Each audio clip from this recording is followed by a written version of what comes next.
So my name is Miriam Clements. I have an agency specialising in sustainable transition and strategy around the future of our livable cities. I also lead a political party, new to the North Shore, the Logic Party, with a vision for the North Shore to lead a new and sustainable economic model that the world could benchmark. As part of that, I fundamentally oppose the private sale of public space.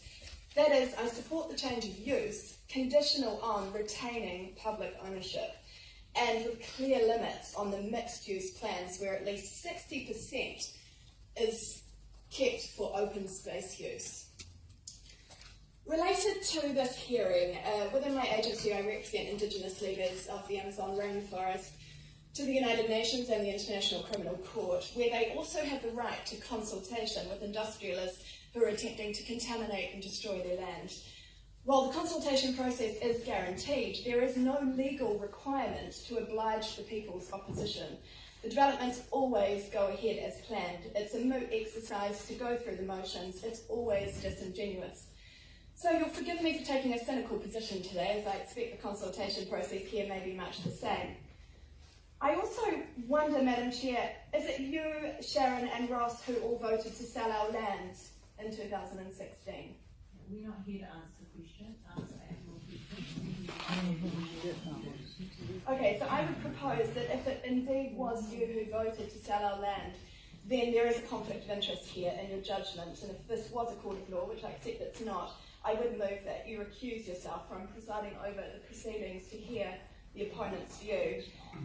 While 57% of the respondents have opposed the current change of use parameters, you make it clear in your reports that we the people have no substantive rights over the land. There is no clear legal position in the council's right to sell the property or the proposal as it currently stands, so that legal opinion should really be tabled for the people. But as our rates were used to buy the land, you're obliged to listen to our concerns, but with no obligation to act in accordance with our preference. Clearly, the Auckland Development Committee, which I understand you were on, comprised of councillors who have already unanimously decided to sell off Anzac Ag for private development, looks to be 22 of 23 people with no clear loyalty to the North Shore or the people here, but prefer the multi-million-dollar revenues due from a quick fire sale of our assets. This land heist, for which I can describe it in no other way, presented as unlocking our potential, will benefit the Central Council budget. It will indulge the profits of a few private developers and is unlikely to return as revenues or real benefit to the residents of Takapuna. And if you do take a site visit and you walk along the streets of Takapuna right now, you'll notice a lot of shops going out of business or already gone. So we actually need the benefit of our spaces and our money. One easily conceives of a plan to optimise the value of that space through development while maintaining public ownership of the space. And with America's Cup potentially heading off to Italy in 2021 instead of us retaining it, we should consider all developments relevant to our need to retain our hosting of America's Cup in 2021, to which the current conversation doesn't even consider. Basically, one thing I want to say, although we're not talking about how we would develop it, is that the latest technologies to stack car parks underground could literally have car parks underlying all of our roads currently, and we need about 5,000 new car parks in Takapuna immediately. My concern about the current change of use is that if you change it from the use of a car park, you are disposing of our rights as a car park. Therefore, on that point, I fundamentally oppose the change of use.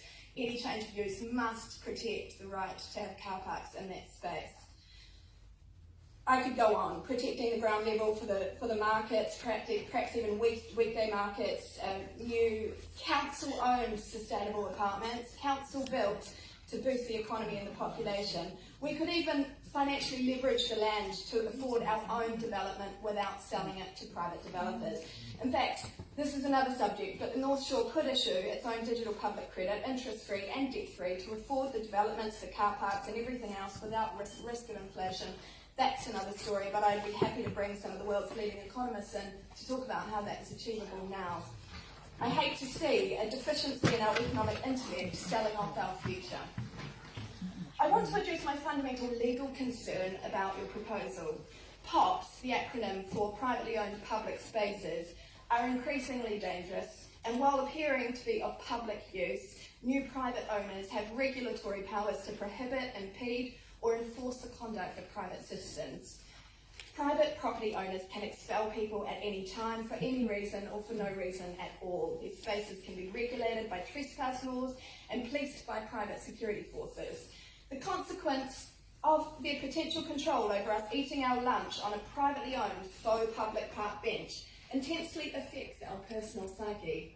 Owners can stop us from picnicking, photographing, and importantly, stop us from protesting, none of which are illegal under current laws, and thus selling off our public spaces, the government can by proxy initiate anti-democratic laws. This violates our civil rights under the Bill of Rights and the Human Rights Act. In fact, in my profile it violates 4 of one and 5 of another. Too much detail to go into today, but this is unlawful, this sale. Thus, we have the right and the responsibility to legally oppose your development plans should you attempt to move them forward. Legal proceedings could be brought to protect the civil rights and liberties of the local population and to request a court declaration to render any development contract illegal. So I want to talk about our power to change this should you make the wrong decision. Current legislation that governs Auckland City Council's super city renders us powerless as a local population. We can't propose, consult or amend a bylaw. We have no autonomy or power currently. We gave it away. However, in 2012, the Local Government Act was amended to allow communities to initiate alternative local government arrangements, which technically allows succession from the Auckland Council conglomerate and the abandonment of their CCOs like Panuku, which coddle public interest and preference for profit. Can you start to wind it up now, because you're trying quite a way away from the proposal, isn't it? Yep, 2 more paragraphs. However, Rodney has tried for 3 years to make Local Government Commission recognise their right to succession, which has been deliberately obstructed. Now a new bill in Parliament will eliminate this internationally supported legal right to self-determination. So in conclusion, I'm advancing a citizens-initiated referendum for the North Shore to become an independent city-state to optimise the economic benefit possible for this elevated international relevance, intelligence, technology, innovation and preventative justice. We can lead the world to change. This process takes between 2 to 3 years to achieve a final vote for the North Shore to become an international city at the heart of New Zealand, as I believe is necessary to protect our public land. This is the future.